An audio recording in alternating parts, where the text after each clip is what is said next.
This podcast is part of the Listen Frederick Podcast Network.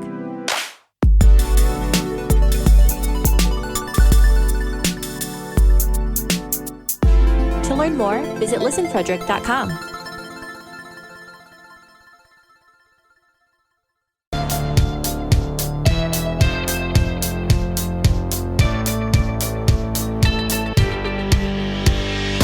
What's up, everyone? It's episode 76 of Beers in the Lot.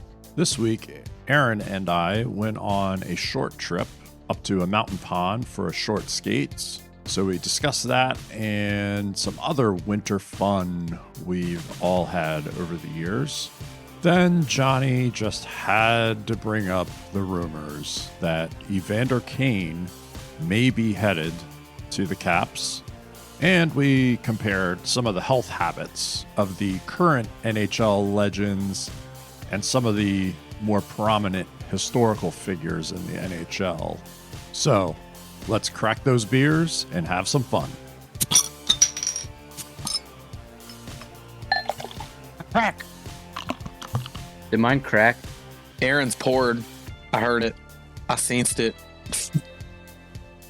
Aaron, what you drinking? From our friends at Flying Dog, I have a freezing season winter ale. I had one of these the other day, actually. I like these. These are good. What you got, John? So from Jailbreak Brewing Company down the road, I have a Over the Line double IPA, which has a great little image of Walter yelling at Smokey from the Big Lebowski. He's over the damn line. There are rules here. This isn't Nom. Briggs, what are you drinking? So our episodes come out on Wednesdays. Wednesday this week is January 26th, which is Australia Day. So I found, it's hard to find sometimes, Cooper's Best Extra Stouts from the land down under. This is actually Australian for beer. It Not is. Foster's? It is real That's not the Foster's oil cans? Australian made. I've had it wrong for years. Oh, man. Australian made, Australian owned since 1862. So I have it on good authority that most Australians do not drink Foster's. they do not. They do not. As someone who has good friends over there and has actually visited, Yeah. you cannot even find it like in a major city like Sydney. I mean, I'm sure it's there, but all the places I went, not a You drink thing. like Budweiser? Not a thing. They love, not to It's an give away, import over there. not to Yeah. give away the secrets, but they love Corona and Coors Light. Solid choices. Yeah, I can't be mad at that. But some of their best like domestic brews are very much like Corona and Coors Light. So there you go. And Danny has So I have from Three Notched Brewing Company a Mosaic Juicy IPA. And it's part of some series that I really am not going to pronounce that name because I'm just going to murder it. Nephology? Nephology. All right. Thank you, Aaron. It's fucking tasty. That's an interesting name, yeah. Are you trying to think of I'm it? trying to think of what it might be because nephra that means liver or kidneys. One of the two. I forget. I'm not a doctor. But nephrology, whatever. That's like, I don't know, something like that. apparently you never took Latin. Yeah, it's Latin.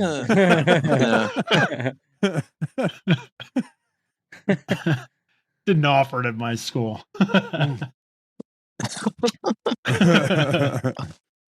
Did they even offer English at your fucking school? Oh, they had to do English, just nobody in Arkansas knew how to speak it. At least not English as a properly. second language. It was English as a primary language. Believe Yeah. me. Yeah. They spoke Arkanese. Arkanese. Yeah. John Daly taught the class. Oh, So half of the crew here went on a little adventure the other day. How was that, boys? Yeah, that was fun. Little hike, little skate out in the woods in the Frederick Municipal Forest in the Chesapeake Bay watershed. Yeah. yeah. Pretty wild. Like a half-hour drive up the hill. And then what, like a 10-minute walk, 15-minute walk into the woods there? It was easily quarter of a mile to half a mile or so walk from parking to pond. It was a trek. It was a cool like little experience for a day trip on a weekend afternoon. Yeah. Yep. But woke up in the morning and my weather station said it was 2 degrees out. So I was pretty confident that any place that had some water would probably be pretty solid on that day. And Eric got a line on a body of water. Yeah,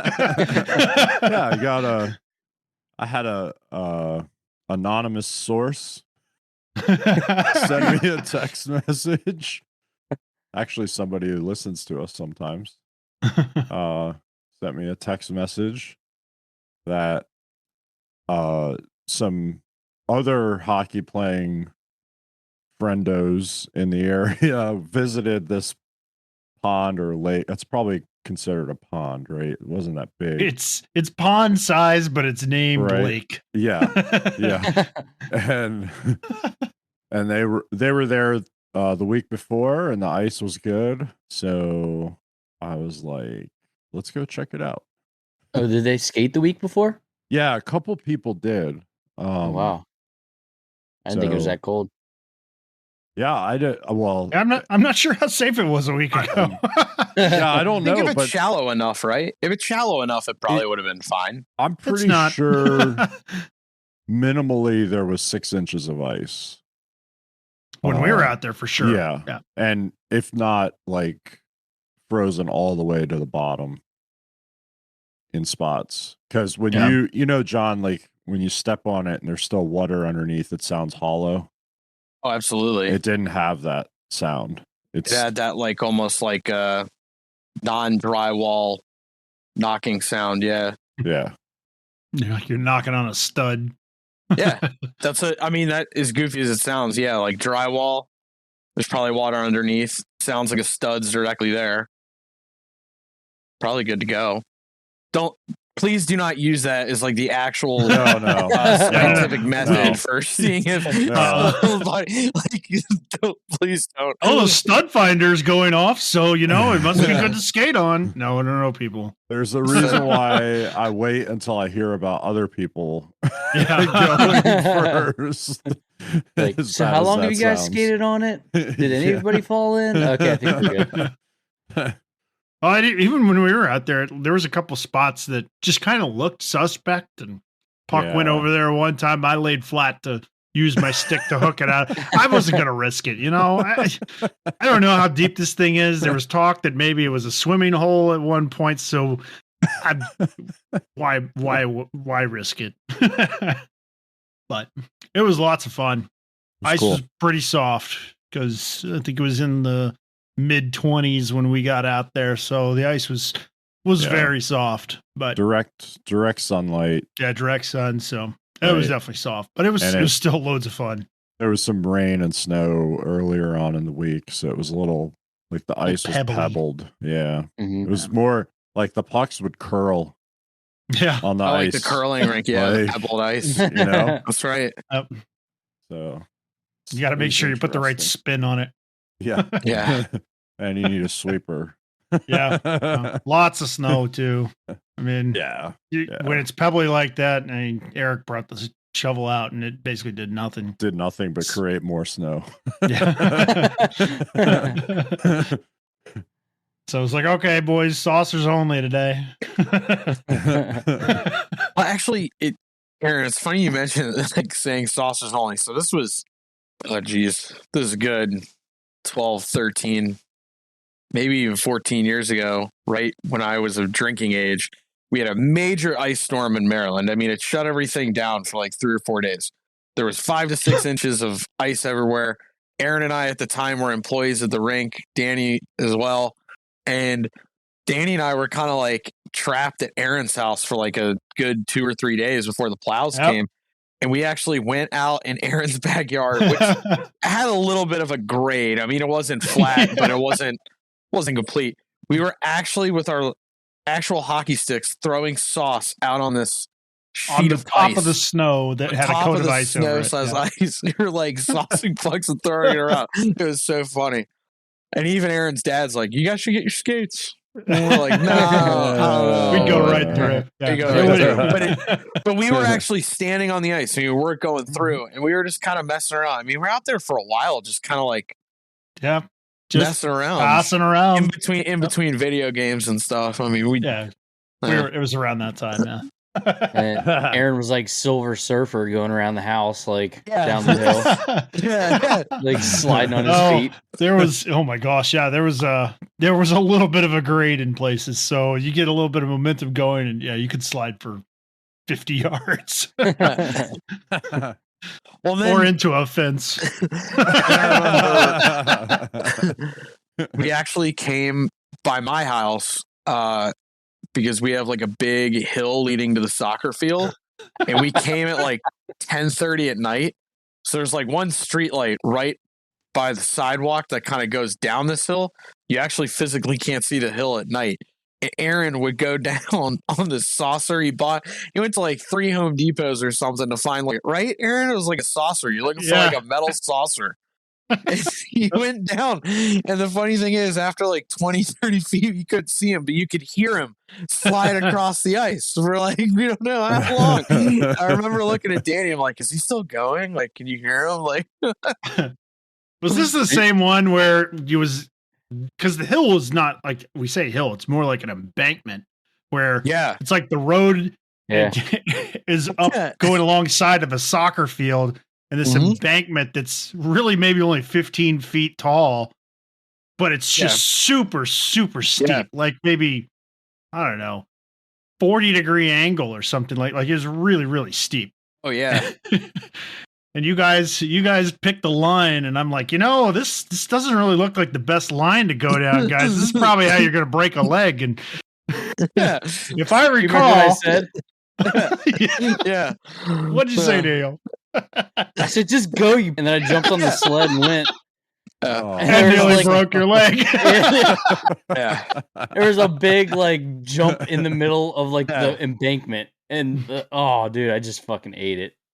I like bruised my tailbone. I was like, yeah, it's good. You probably don't want to go over here, but you're probably good over there. And then I almost crashed into the soccer net at the very bottom. I'm like, I'm not going to hit you idiots. Look at me. I'm an adult. And then I go down and like, I had to bail because if not, I would have hit this goalpost, the soccer net.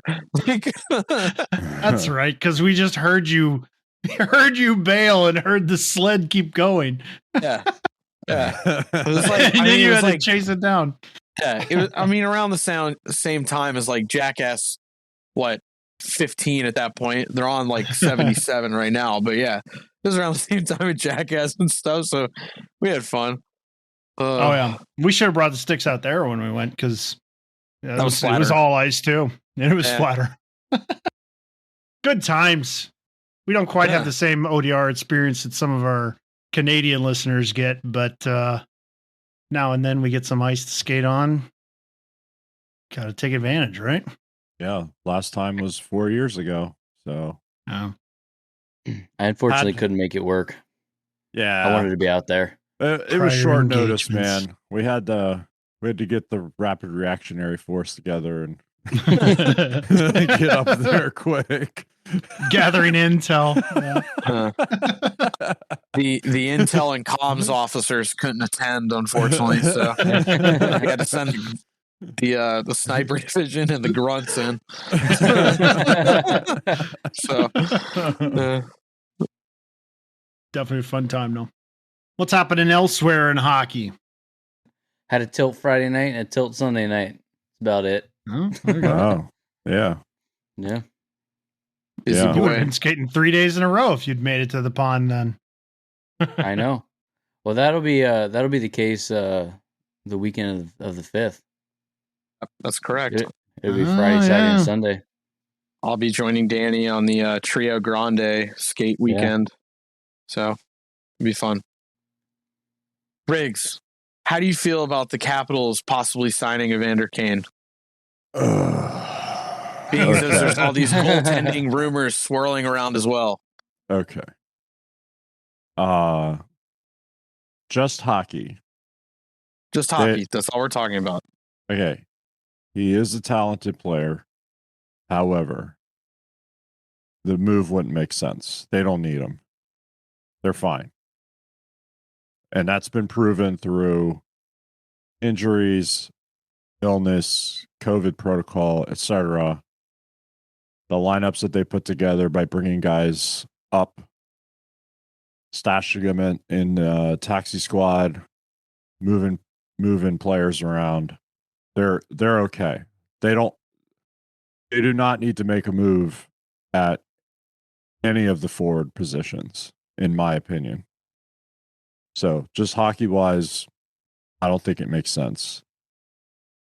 Off the ice, it makes I can't even get the words out straight because it pisses me off so much. It makes no fucking sense to even entertain the idea as a club that thinks that they're still contending. Like if you think you still have a shot, that you're going to get into the playoffs and you still have a shot, you still have years left on that, you cannot add that person to the mix. Like think about it if it was just like a regular office job and you knew that this person had all these issues that affected their availability and affected their trustworthiness. Like you can't entertain that as an employer. Absolutely not.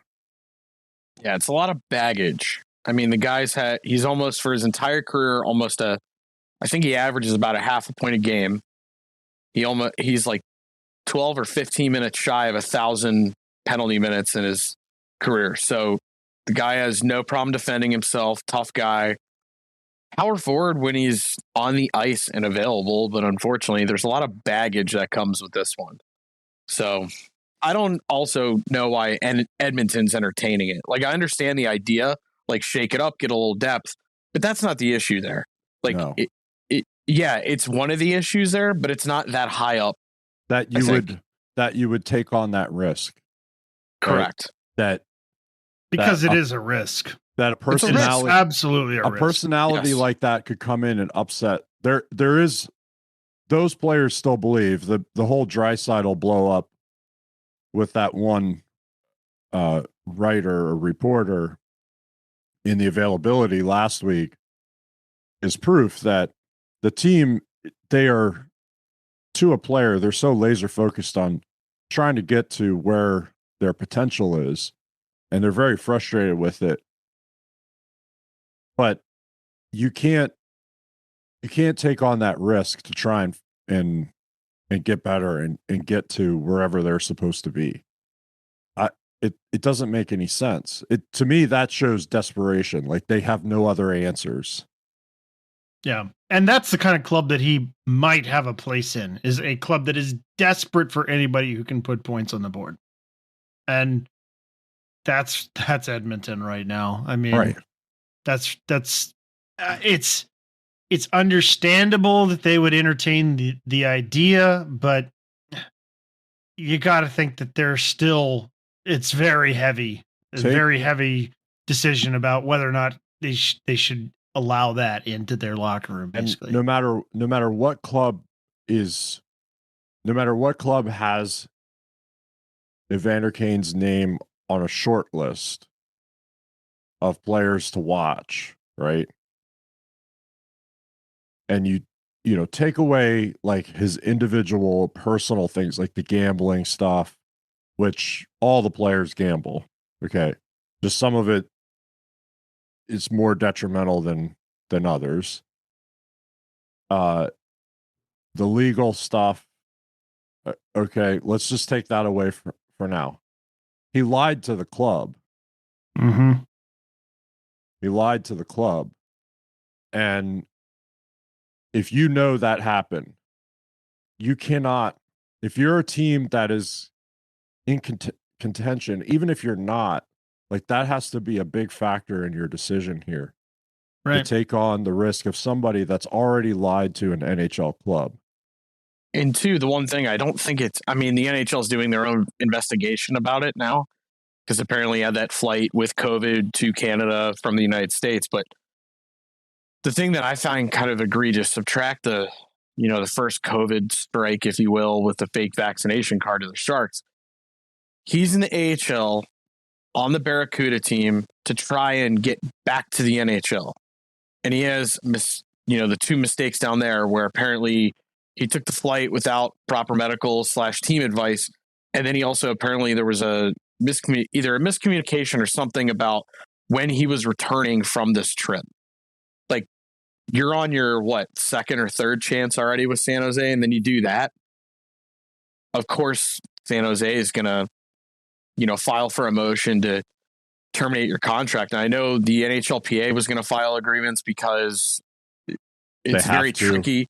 It's very tricky because it's a COVID protocol breach. So then you want to make sure it's very white and black in regards to what the team determines as a legitimate COVID violation versus someone who, like ourselves, who's just going about their daily lives and unfortunately gets infected with COVID.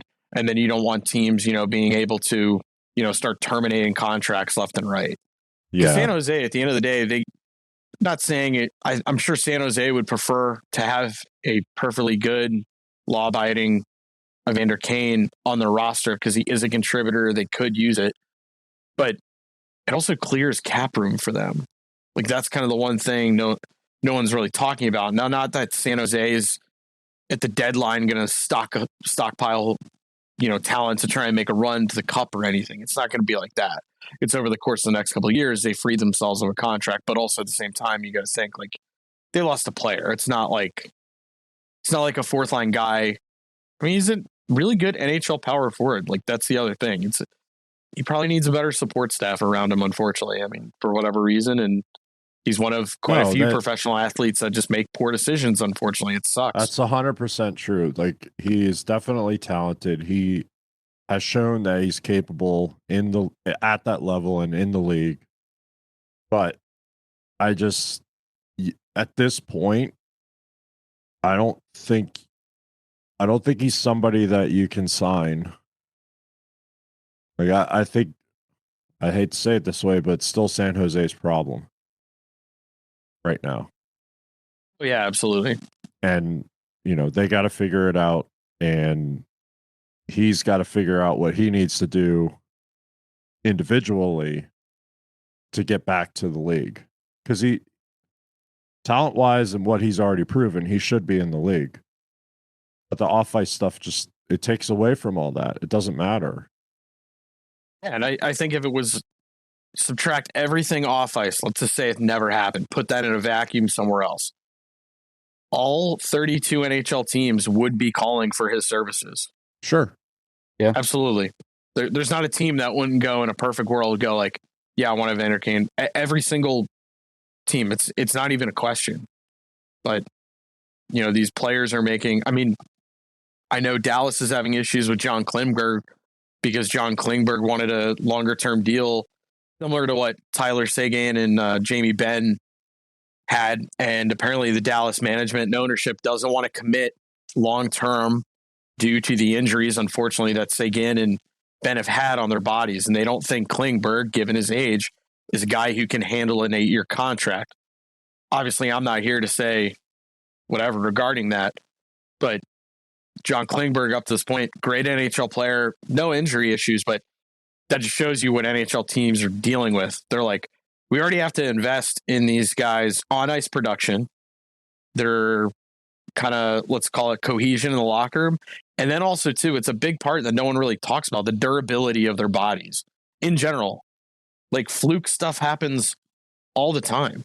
It's not just something, you got to weigh that in your assessment as a team, because we've had the conversation, like players are assets. We hate saying it, but it's true. So, it's another thing, unfortunately, with Evander Kane. Like he's been durable, yeah, but it's funny. It's like the opposite of the John Klingberg situation where they don't want to bank on the durability. It seems like more teams are kind of like, I can't trust what he's going to do when he's away from the rink at this point. And like I said, that sucks. I hope he gets a better support system, because he one punch Matt Cook. We love that shit. But like, True story. True story. How about we move on to a 36-year-old who's just having himself a season. I'm not 36 yet. Talking about It's only been like 2 games in OPG. Are you really having a season, John? I'm pretty sure I have like 3 or 4 points, I think. He is having a season, meaning that he started it and he's continuing it. Yes. It is continuing. He has a season. A season is continuing. He has paid his money, and now he is continuing his season. He's playing hockey. No, I was talking about a 36-year-old who's currently contending for the Art Ross with the likes of Connor McDavid and Leon Draisaitl. I'm talking about a guy who's hoping that he can make a goal-scoring record. This dude is out of his mind. This OV guy, I don't know if you've heard of him or not. Holy shit. He just keeps scoring. He's on the Russian deer antler spray, all right? Yeah. This dude's going nuts. He's still scoring like 2 goals a game. Like, I don't know what his average per game is this year, but it's high. Holy shit. He's 36. He's just blasting them in. Maybe we've talked about this enough already, but I was just looking at stats, and Big stat guy.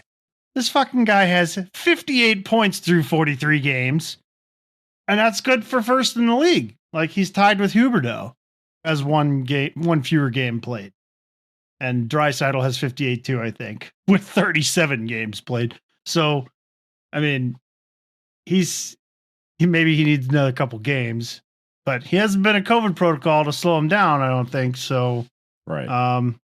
That certainly helps. Yeah, but Russians don't get COVID.